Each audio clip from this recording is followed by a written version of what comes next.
إن الحمد لله نشكره شكرا كثيرا من الله الذي أعطانا صحة وعافية توفيقا وهداية حتى نستطيع أن نجتمع في هذه الجلسة في مسجدنا هذا مسجد الإخلاص في هذه الليلة صلاة وسلاما دائمين متلازمين إلى حبيبنا وشفيعنا وقرة أعيننا ومولانا محمد الذي أرشدنا من الظلمات إلى النور بوسيلة دين الإسلام أما بعد إلى حضرة النبي المصطفى رسول الله صلى الله عليه وسلم إلى أزواجه وذريته وصحبه الكرام شهد الله لهم الفاتحة.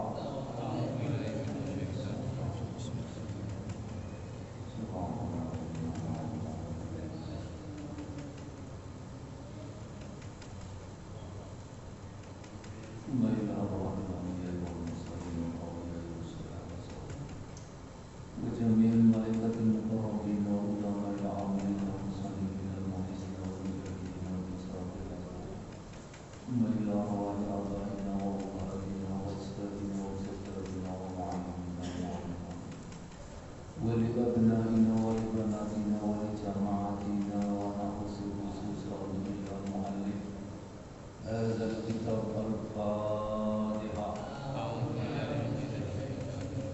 بسم الله الرحمن الرحيم الحمد لله رب العالمين الرحمن الرحيم مالك يوم الدين إياك نعبد وإياك نستعين اهدنا الصراط المستقيم صراط الذين أنعمت عليهم غير المغضوب عليهم ولا الضالين.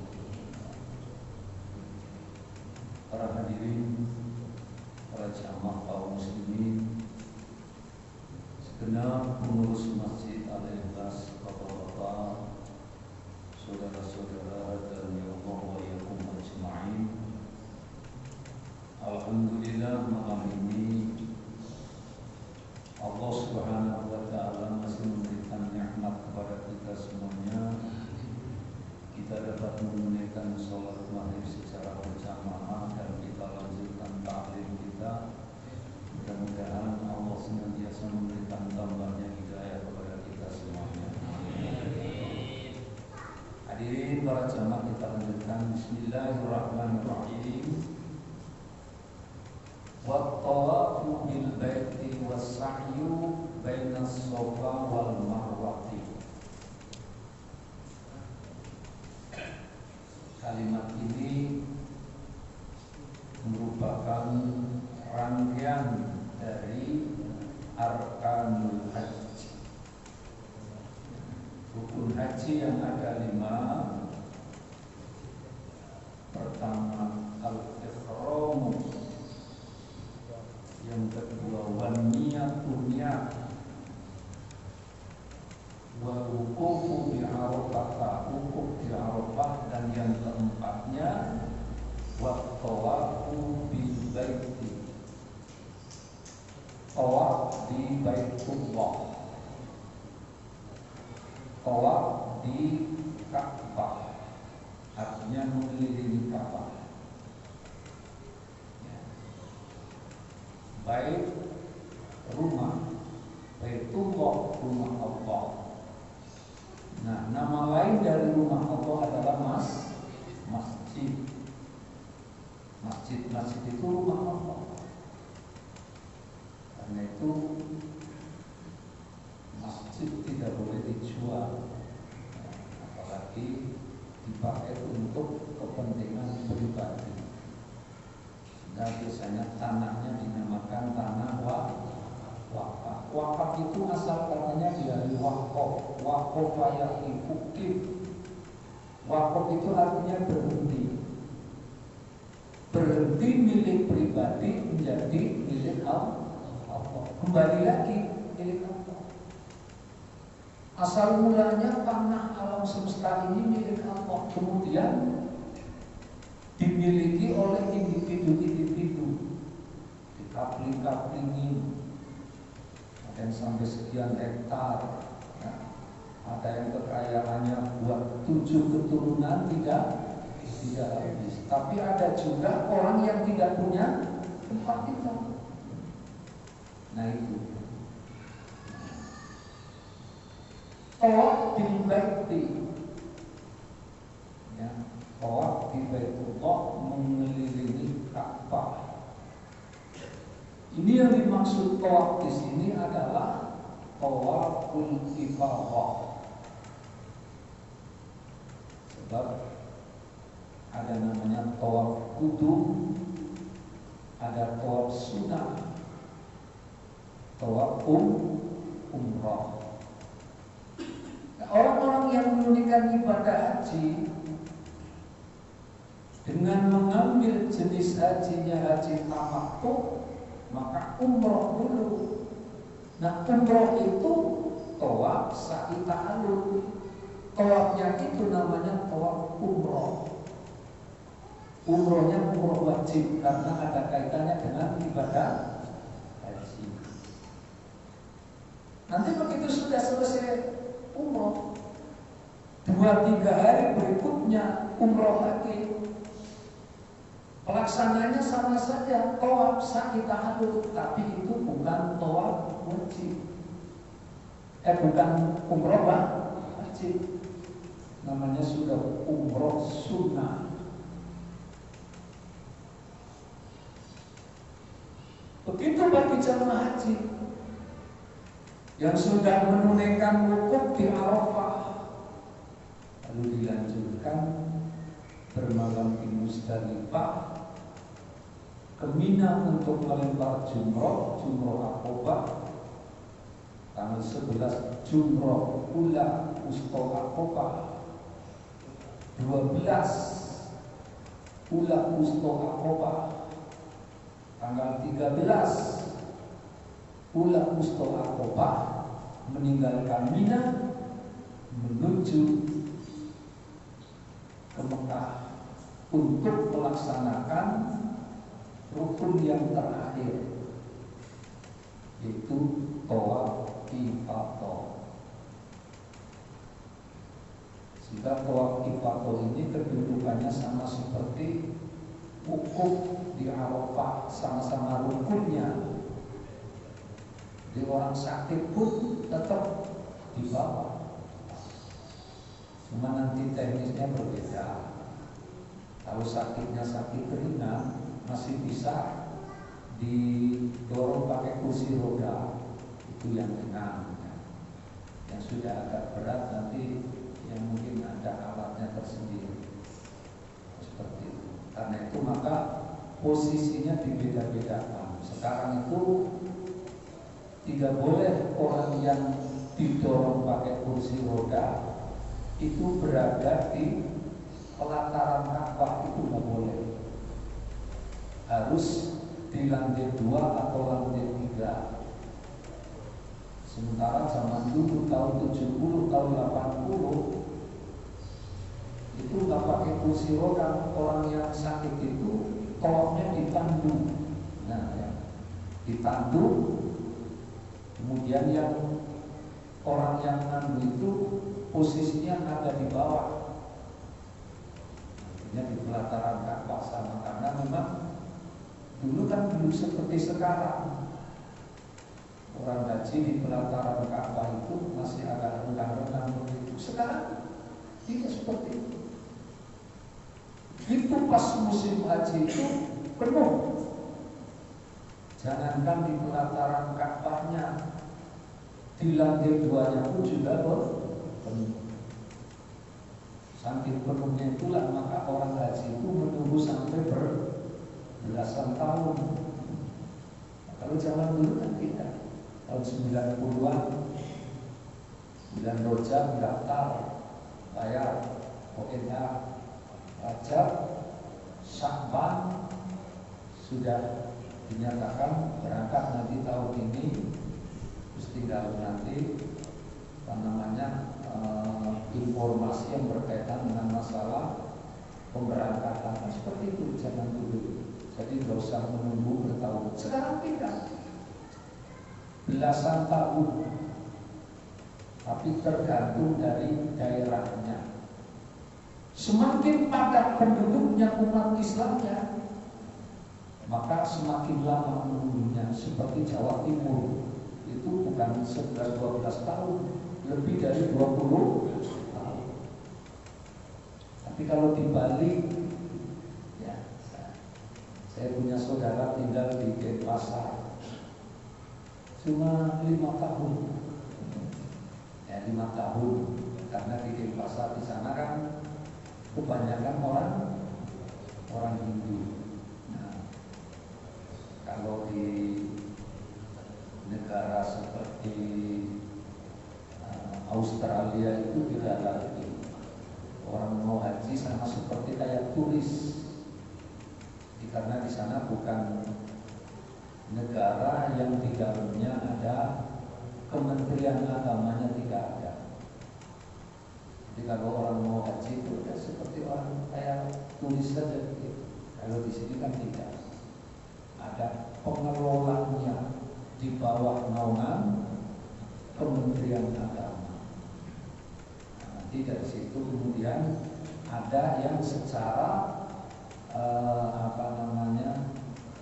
swasta dalam pengertian yang tidak melalui naungan Kemenag, seperti umpamanya travel. Lalu nanti ada haji namanya haji furoda. Kalau dulu kan yang paling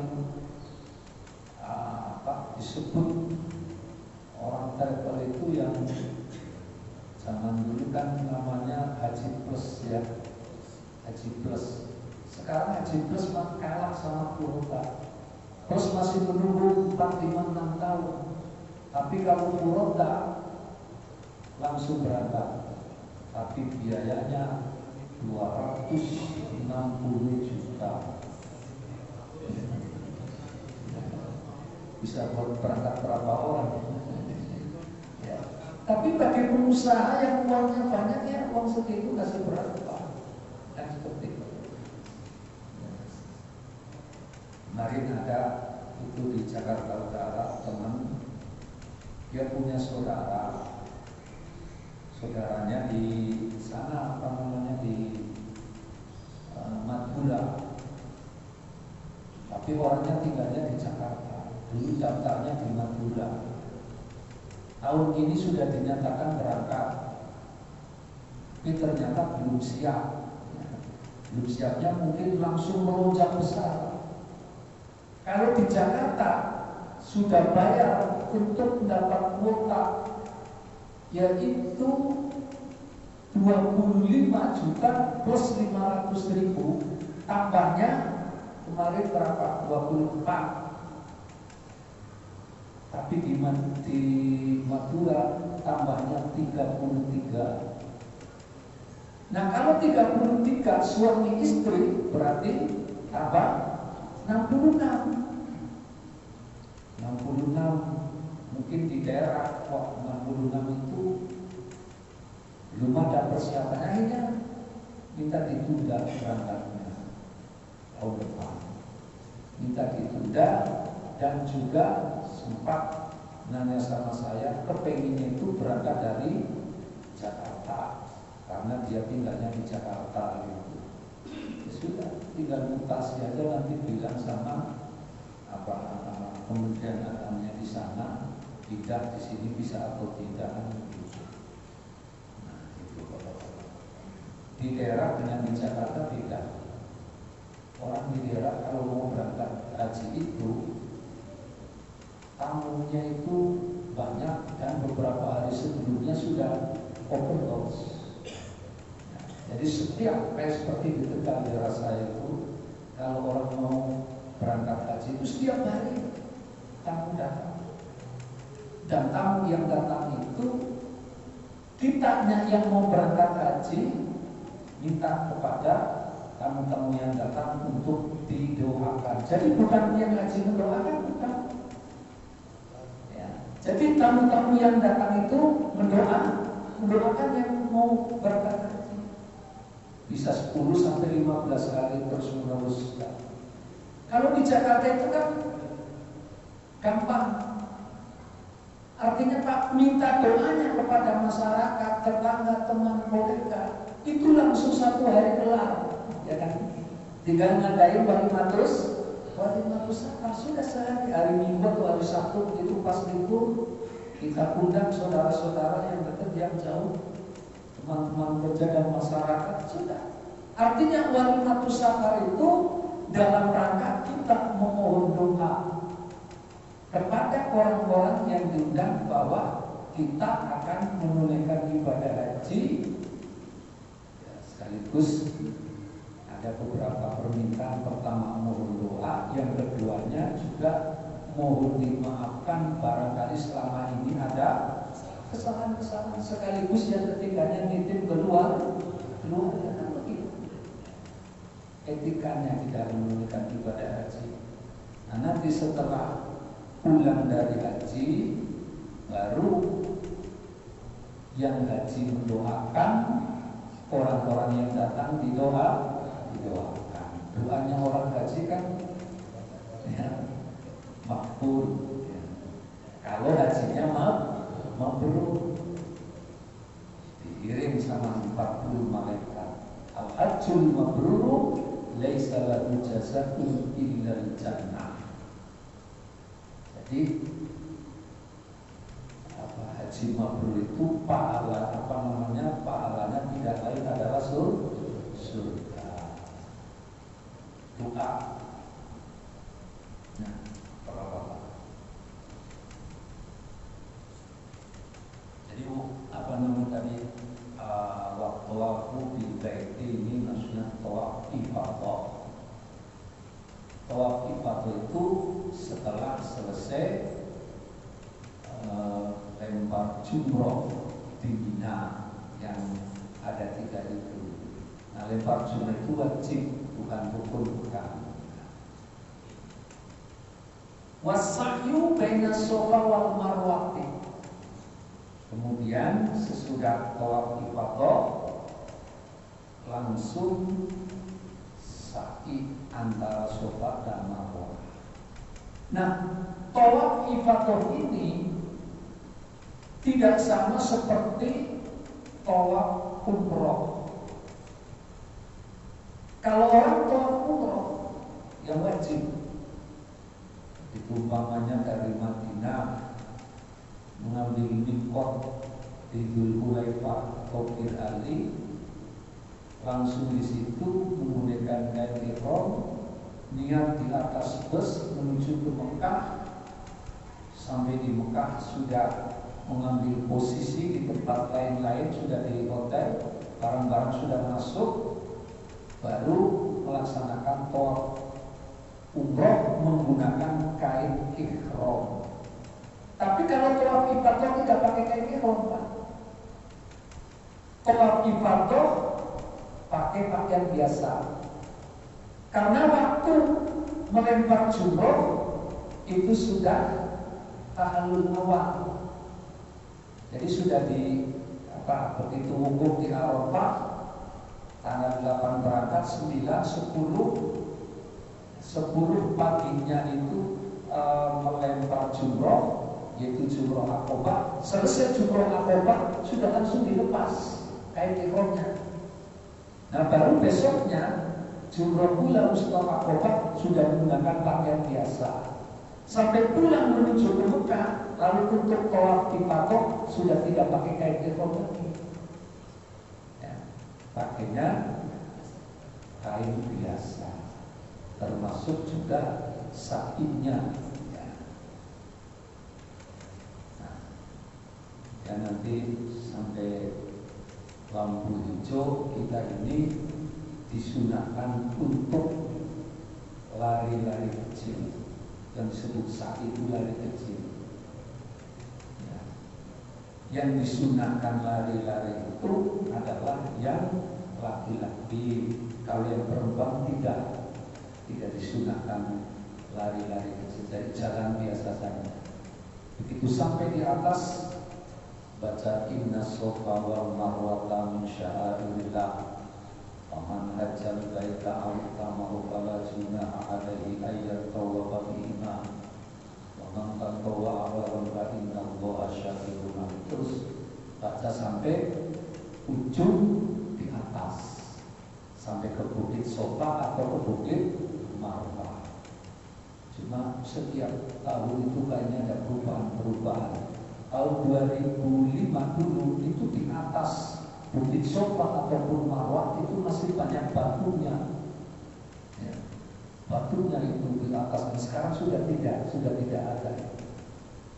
Terjadi perubahan. Nah, yang di Mina pun juga seperti itu, ada namanya Mina Jatim. Jadi Mina Jatim itu yang dulu tidak termasuk Mina. Kemudian karena wilayah itu dulu tidak termasuk Mina, tapi berhubung jamaah haji terlalu banyak, akhirnya kemudian dimasukkan dalam Mina. Bagian dari Mina yang disebut Mina Jatim. Kadang-kadang kita berpikir begini Pak, ini tahun sekarang, kira-kira kalau kita memikirkan untuk 10, 20, 30 tahun yang akan datang, ketika jamaah haji itu semakin banyak, semakin membludak, lalu sementara yang namanya kawasan Arafah kan tetap segitu, Mina segitu, nanti akan timbul permasalahan-permasalahan yang perlu adanya ijtihad. Itu Mina Jatim kan termasuk hasil dari ijtihad. Bapak-bapak, min arkanil haji at-tawaf, termasuk salah satu rukun haji adalah tawaf bil baiti, ay tawaful ifadati, yaitu tawaf ifadah, lil ijma'i, karena adanya ijma', kesepakatan, ala annahul muradu bi qaulihi ta'ala, bahwasanya yang dimaksud dengan firman Allah Subhanahu wa taala dengan tawaf itu adalah tawaf ifadah, dan firman-Nya berbunyi wal yatawafu bil baitil atiq. Tawaf di Baitul Atiq, nama lain daripada Masjidil Haram. Nah, itu di sana disebutnya Baitul Atiq. Bapak-bapak para hadirin, wa wajibatul haji, yang berikutnya setelah rukun-rukun haji, kemudian wajibatul haji, wairul arkani, salah satu rukun-rukun haji selain daripada wajib-wajib haji selain daripada rukun itu adalah 3. Al-ikhramu minal miqati, ikhramnya dari miqat, itu ya. Jadi kalau pakai kain ikhramnya itu adalah rukun, tapi pelaksanaan ikhram dari miqat itu adalah wajib. Masih ingat ya, miqat itu artinya setar, tempat setar untuk orang menunaikan ibadah haji, namanya miqat. Coba kalau umpamanya di sini Pak, ada KPIH atau bukan KPIH, kalau seperti umpamanya semacam pelatihan bimbingan manasik haji dan umroh, yang bimbingan itu diberikan kepada orang-orang yang akan menunaikan ibadah haji, tapi dibuat simulasi persis seperti di sana. Nah, kalau di sini kan kadang-kadang cuma bimbingannya duduk seperti ini, dikasih arahan-arahan, penjelasan-penjelasan, atau mungkin praktek. Nanti begitu praktek di situ dibuat Ka'bah-Ka'bahan. Nah, kemudian di sana dibuat sa'i itu. Tapi kalau umpamanya bimbingan dibuat simulasi persis seperti yang ada di sana, umpamanya begini contoh. Kita menunaikan ibadah haji nanti tanggal 8 Dzulhijjah itu mau wukuf di Arafah. Jadi namanya dari rumah sebelum wukuf itu datang dulu, anggap saja di sini seperti taruhlah di sini Madinahnya gitu. Di sini Madinahnya atau di sini Mekahnya. Begitu di sini Mekahnya, anggap ini di Mekah. Kemudian di sini itu adalah tempat atau dianggap hotel. Tanggalnya persis sama, tanggal 8. Nah, tanggal 8 terus mari tanggal 8 kita mau melaksanakan wukuf di Arafah. Nah, mau melaksanakan wukuf di Arafah ini dari sini, dari hotel yang ada di sini menuju ke satu tempat yang dianggap Arafah itu lapangan, gitu ya. Bikin lapangan tempat sepak bola atau tempat apa begitu ya di sana. Tanggalnya sama persis tanggal 8. Bikin tenda-tenda, nginep di situ malam itu ya. Malam 9-nya nginep di situ. Begitu nginep di situ tanggal 9 sampai paginya sampai siangnya. Lalu melaksanakan wukuf di situ habis sholat zuhur. Setelah selesai sholat zuhur, asar maghrib, sesudah maghrib siap-siap untuk menuju ke Musdalifah. Nah, menuju ke Musdalifah dari lapangan tersebut, cari ke lapangan yang lain lagi, naik mobil lagi. Ya, sampailah di lapangan banteng umpamanya gitu ya, lapangan banteng. Di lapangan banteng sampai jam 12 malam. Setelah lewat dari jam 12 malam, mau menuju ke Mina. Minanya cari lapangan lagi yang mana lagi gitu ya. Nah, itu sampai di Mina. Terus pagi-pagi habis sholat subuh, lalu di situ melempar jumroh. Berarti pelatihannya tanggal 8, tanggal 9, tanggal 10, 11, 12, 5 hari. Nah, kalau pelatihannya duduk di tempat, di kantor, di masjid atau di aula, kan cuma 2-3 jam saja udah lama gitu ya. Cuma penjelasan-penjelasan. Kadang-kadang orang mau umroh Pak ya, itu malah tidak ada Pak. Tidak ada diberikan pelatihan, baru nanti setelah dinyatakan berangkat nanti kumpul di Hotel Ibis. Hotel Ibis itu posisinya dekat dengan Bandara Soekarno-Hatta. Nanti kumpul dulu di situ di aula. Begitu di aula kumpul, baru dijelaskan ya, oleh salah seorang ustadz di situ dengan ada gambar-gambarnya di situ. Ya. Padahal kan perlu juga bagaimana caranya menggunakan kain ihram, bagaimana niatnya, apa saja yang menjadi rukun-rukunnya, apa saja yang menjadi wajib-wajibnya, termasuk juga yang membatalkan. Nah, itu harus dipelajari semua. Makanya biasanya kalau KPI kelompok bimbingan ibadah haji itu berulang-ulang kali memberikan bimbingan kepada jamaahnya. Kalau yang mandiri ya biasanya 2-3 kali, 2-3 kali sudah itu mandiri. Kalau yang kelompok bimbingan ibadah haji bisa sampai 10 kali. Nah, bapak-bapak.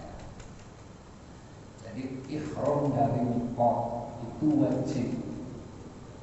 Di miqat itu tempat startnya orang mau menunaikan ibadah haji itu disebut miqat. Nah, iklan annal miqati miqatani. Ketahuilah bahwasanya miqat itu ada 2, zamaniyun wa makaniyun. Ada mikot zamani, ada mikot makani. Jadi mikot zamani itu yang berkaitan dengan masalah waktu. Waktu tidak terbatas. Kalau mikot zamani itu artinya tidak terbatas. Hari ini, besok, minggu depan, bulan depannya lagi, itu namanya mikot zamani. Sedangkan mikot makani yang berkaitan dengan tempat, seperti umpamanya Bir Ali, Zatu Irqin, Juhfah, terus Dzul Khulaifah, lalu ada juga Yalamlam. Itu yang berkaitan dengan tempat yang dinamakan mikot makani. Ya. Nah, kalau mikot zamani ini karena kaitannya dengan masalah masa, untuk pelaksanaan ibadah haji itu waktunya sudah ditentukan. Al-hajju asyhurun ma'lumat. Haji itu pada bulan-bulan yang ditentukan. Bulan-bulan yang ditentukan itu mulai kapan? Syawal, Dzulqa'dah, Dzulhijjah. Makanya umpamanya gini Pak, ada orang tinggal di sana, mukim di sana ya. Nah, begitu mukim di sana sudah cukup lama, mau haji itu bukan niatnya itu dari bulan puasa, bukan, atau niatnya dari bulan Sya'ban 3, tapi niatnya yang pertama itu adalah di bulan Syawal. Otomatis kalau niatnya bulan Syawal, berarti hajinya haji tamattu. Nah, sementara orang-orang yang tinggal di sana kalau seandainya menunaikan ibadah haji itu bukan haji tamattu. Hajinya adalah haji ifrad. Karena haji ifrad itu niatnya itu pada saat mau wukuf saja. Berarti niat haji dulu, sesudah niat haji baru niat umroh. Kalau haji tamattu niat umroh dulu. Umroh, setelah umroh baru niat untuk menunaikan ibadah haji. Maka perbedaannya, kalau haji tamattu sudah umroh wajib, kain ihram dilepas, sudah tinggal menunggu wukuf. Pada saat mau wukuf pakai kain ihram lagi, setelah wukuf sampai malamnya ke Musdalifah, lalu kemudian melempar jumroh di Mina.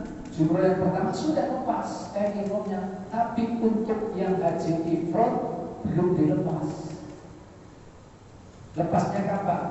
Untuk haji ifrad itu kain ihramnya dilepas setelah menunaikan tawaf ifadah. Nah, itu haji ifrad.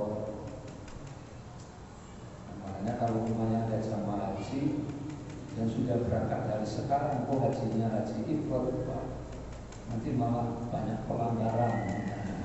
Itu kan. Jadi ambil posisi yang enak, itu haji tamattu. Tinggal nanti membayar dam dengan menyembelih 1 ekor kambing. Waromyul jimari yang berikutnya merupakan wajib-wajib haji adalah melempar jumroh.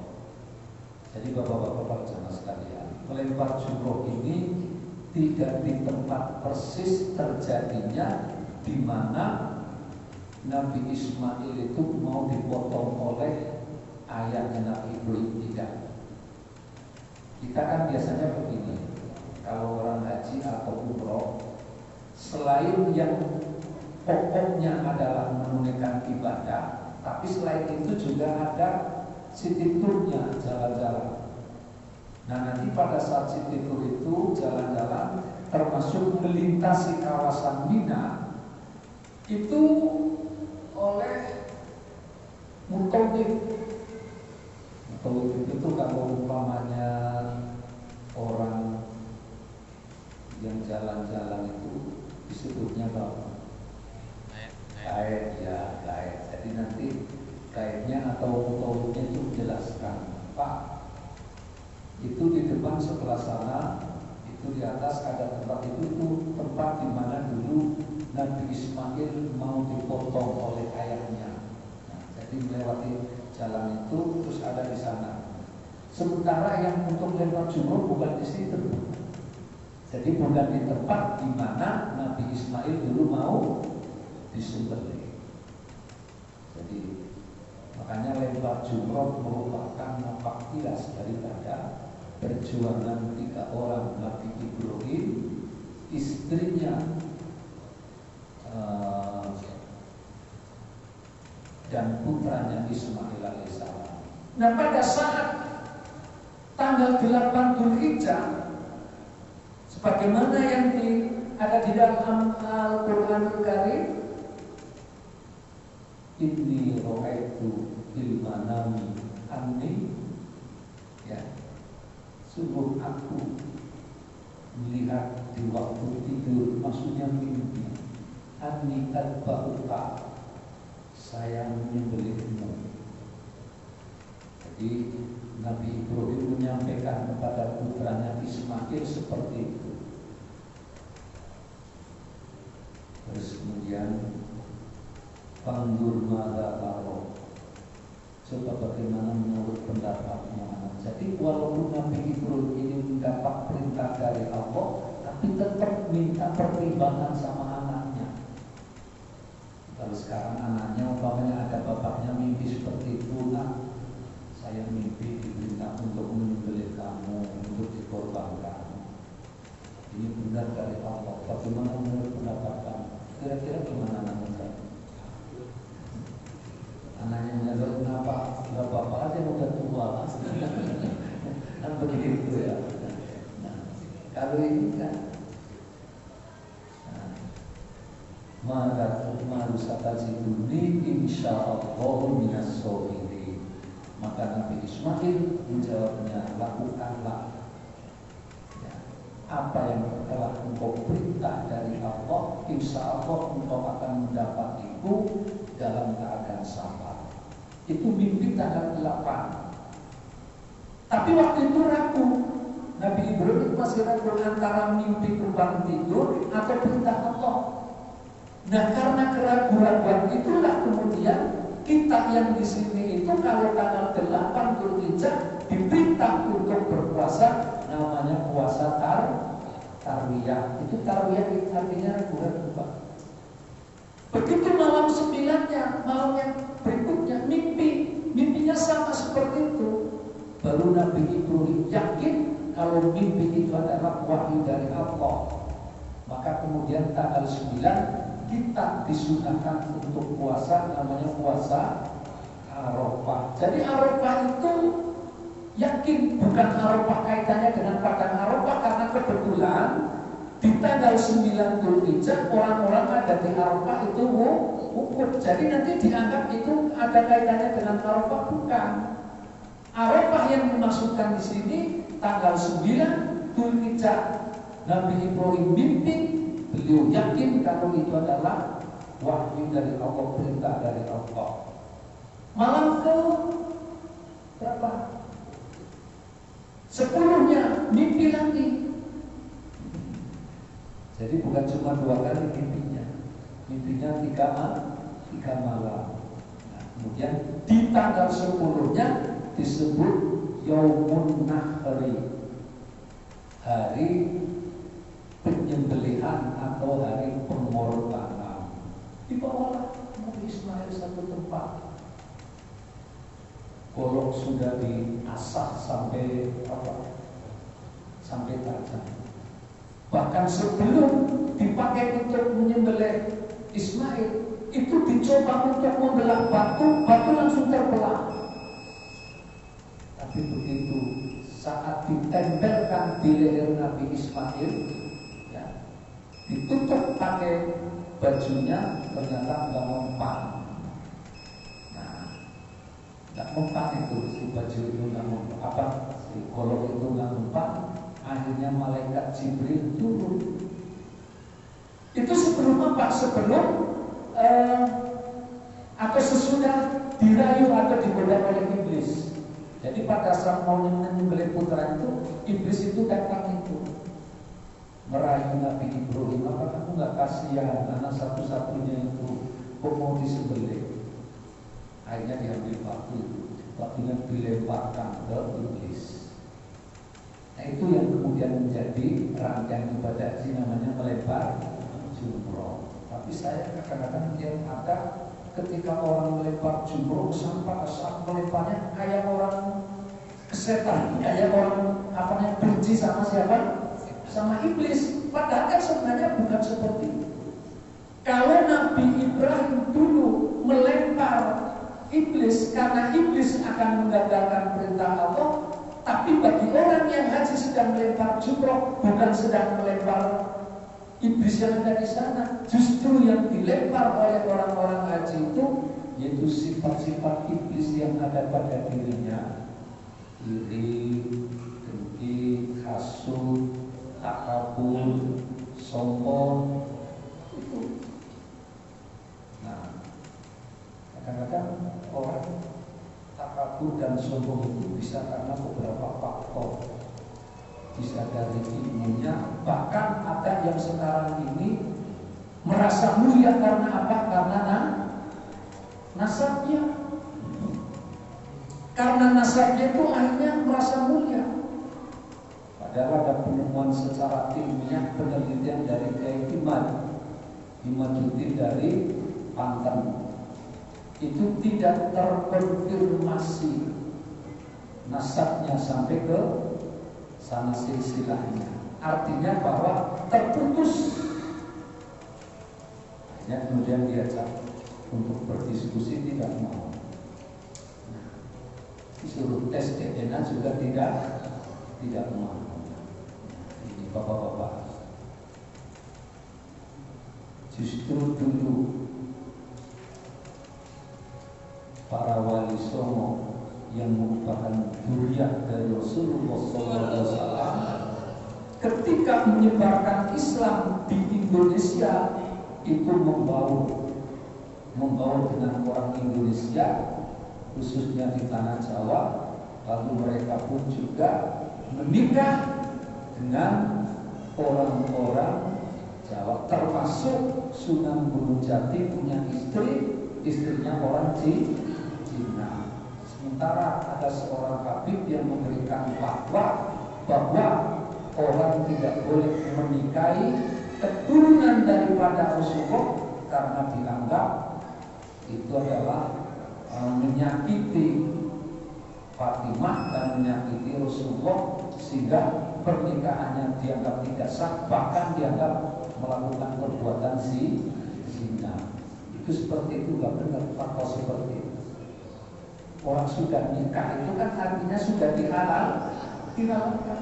Itu kenapa ada fatwa seperti itu? Karena itu akan menjadikan kayak semacam apa kalau di agama Hindu itu?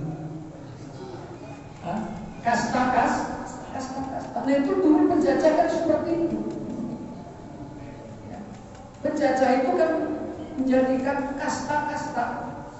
Orang Indonesia itu dijadikan kasta yang terendah.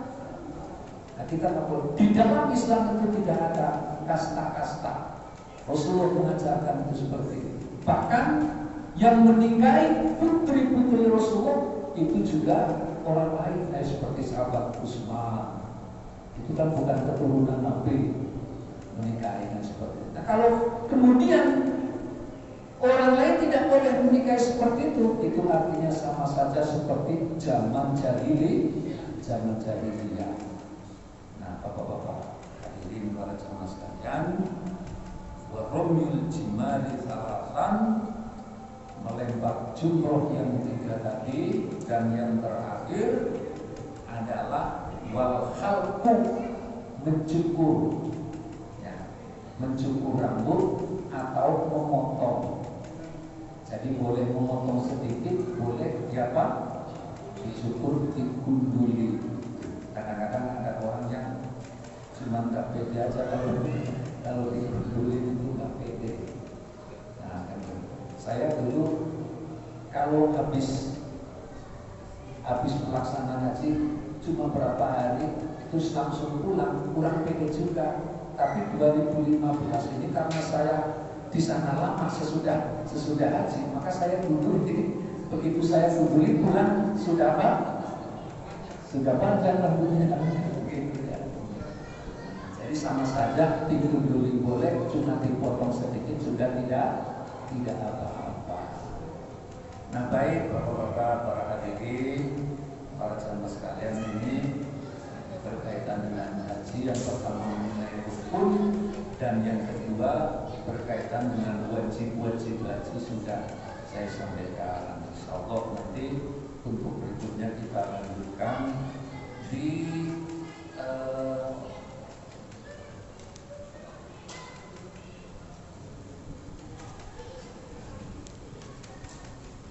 sunnah haji. Baik, saya kira sampai di sini. Sebelum kita akhiri, ada yang mau bertanya silakan. Ya silakan. Waalaikumsalam warahmatullahi wabarakatuh.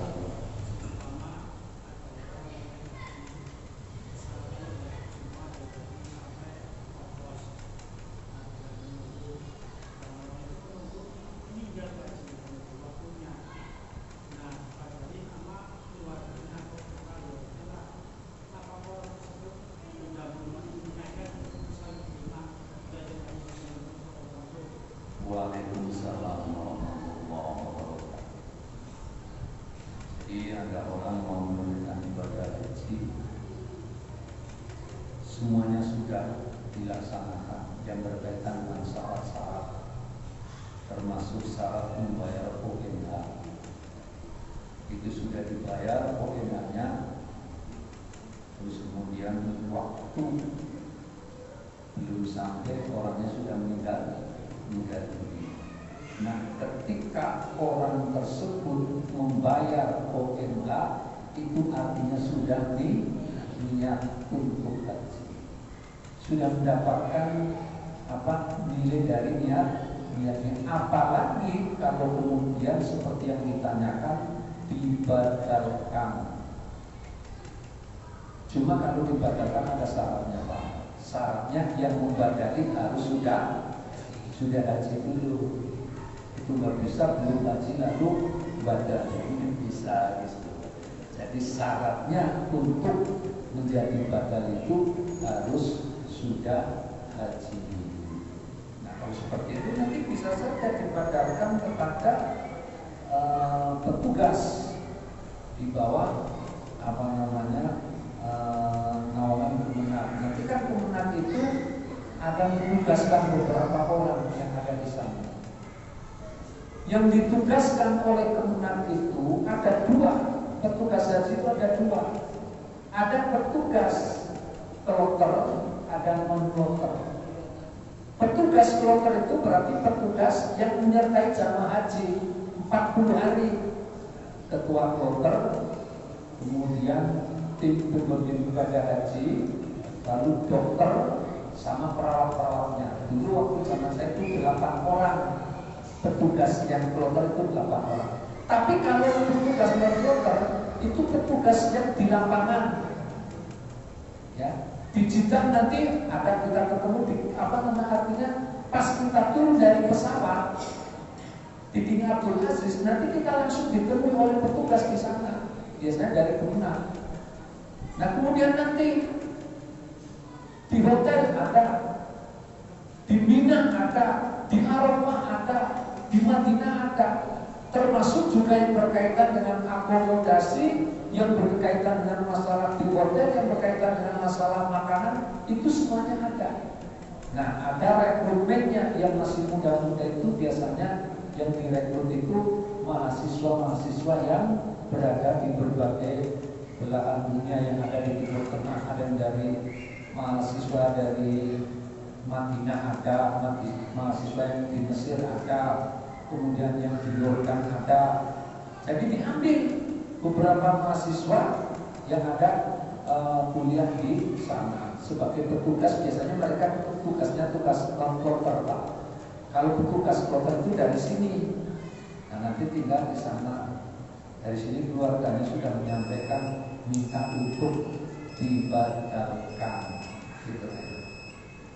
umpamanya begini bisa saja, kalau umpamanya orang tuanya mau berangkat, terus akhirnya anaknya berangkat menggantikan orang tuanya, dia bawa uang lagi, bawa uang buat persiapan untuk membadalkan orang tuanya. Berarti dia bisa berangkat haji sekaligus untuk membadalkan orang tua, tapi yang membadali bukan dia, yang membadali orang lain, nanti dia bayar. Gitu. Ya. Baik Bapak-bapak, para hadirin, para jamaah sekalian, sampai di sini kita utama Allah bersama dan ta'ala menakunanna minal khasirin. Allahumma zidna ilman nafi'a wa rizqan wasi'a. Rabbana atina fid dunya hasanah wa fil akhirati hasanah wa qina adzabannar. Subhana rabbika rabbil izzati amma yasifun. Wassalamun ala mursalin. Alhamdulillahi rabbil alamin. Assalamualaikum warahmatullahi wabarakatuh.